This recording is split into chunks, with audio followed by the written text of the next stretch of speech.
This video is aimed to those in the fashion industry such as designers, major clothing companies, and consumers.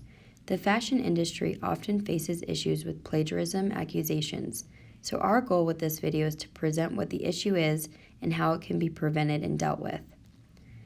It is unfortunate to admit, but plagiarism in the fashion industry has been happening for decades. The big honcho fashion companies like Zara, Gucci, Forever 21, etc. have been stealing raw, authentic ideas from the smaller scale, grassrooted designers, and even, sadly, students that are still in their first few years into the industry. As we all know, plagiarism is stealing an idea, thought, or creation and claiming it as their own and receiving credit and recognition for it.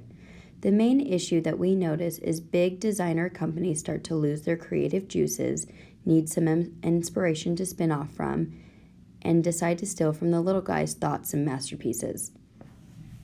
What's even more sad is the little guys can't really do anything about it to defend their work due to the lack of reputation and financial means to hire a lawyer and fight for their work, so to speak.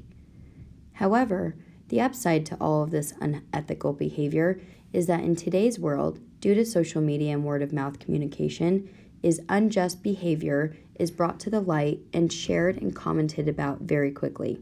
This, hopefully, will start to keep the big designer brands accountable to being honest, transparent, and ultimately original in thought and creativity. Our first case involved the French designer Isabel Marant and the indigenous mixed community in Santa Maria Tlahuitoltepec, Oaxaca.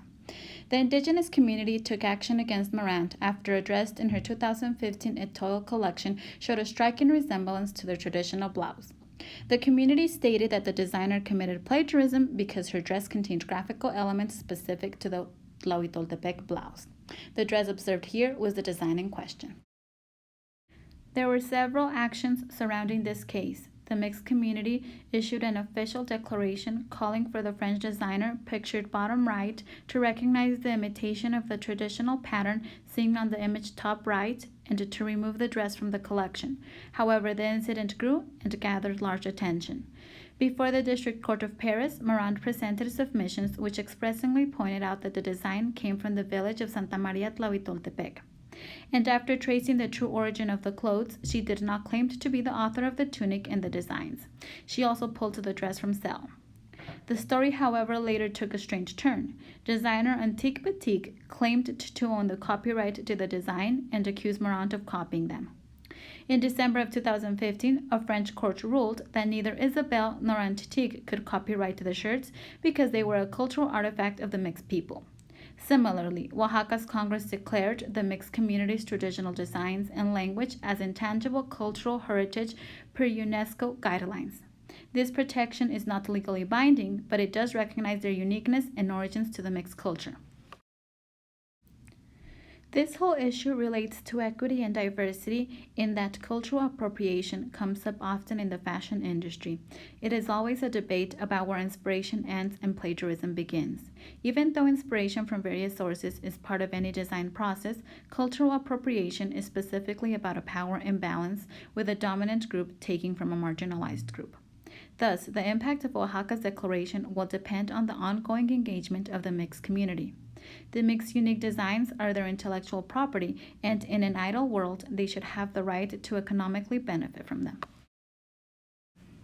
Another recent case of plagiarism allegations in the fashion industry is when a young designer by the name of Pierre-Louis Aubray claimed that his work was plagiarized from Gucci's Alessandro Michel when they introduced an alien-inspired video series that looked much like the work he had posted on Instagram over the last couple months.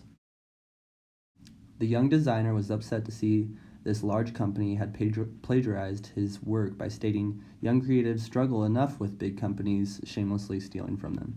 Many people supported Avery's accusations.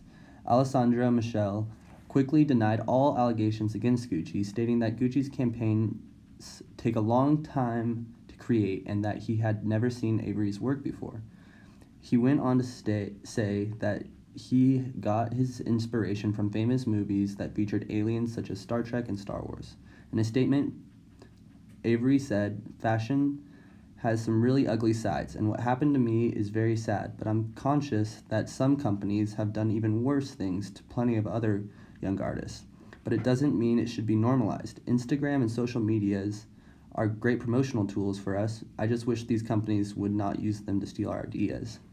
It's important that large corporations give credit where credit is due. One of the main priorities of these large corporations should be maintaining strict ethical guidelines for plagiarism. Promoting equity in the fashion industry is very important so young artists are able to post freely on the internet and market their designer lines without worrying that a big corporation will steal their ideas. How to prevent plagiarism. Steps in preventing plagiarism in fashion. The fashion industry is covered with plagiarism that in some way could be prevented before even entering production. Companies and designers such as Forever 21, Versace, Zara, Topman, and Jeremy Scott have all been accused of plagiarism from independent designers, but it is harder for these small-time designers and companies to deal with it once it has occurred. To help prevent plagiarism throughout all of fashion industry, both large and small fashion companies and designers must work together to create an equal industry. The first major step in preventing plagiarism would be for every fashion designer to copyright their work, no matter how big or small the creation may be. Next, it is best for all fashion designers to keep legitimate time records on every project they work on so that they have evidence of when they come up with the idea. The last step for all fashion designers is to research all of their projects that they work on so that they don't steal any copyrighted information. The biggest problem with researching an idea is that there's no universal copyright website that references every copyrighted idea.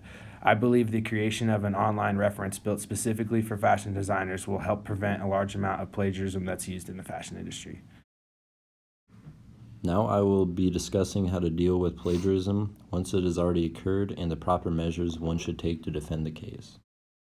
There are two perspectives to be had when discussing plagiarism, which are the big corporate companies that steal ideas and designs, and those who get ideas and designs stolen from them. Starting with the large corporations, high ethical standards from this point out should be the main concern, as your company's reputation has already been damaged. If they truly feel they created the idea or design before the accuser claims they did, then well-documented reports and evidence must be presented to uphold the corporation's claims. If the corporation is aware and knowledgeable of the plagiarism, whether or not the smaller company has the idea copyrighted, they know what they did is ethically wrong and perhaps illegal, so proper measures must be taken quickly to rebound from this incident.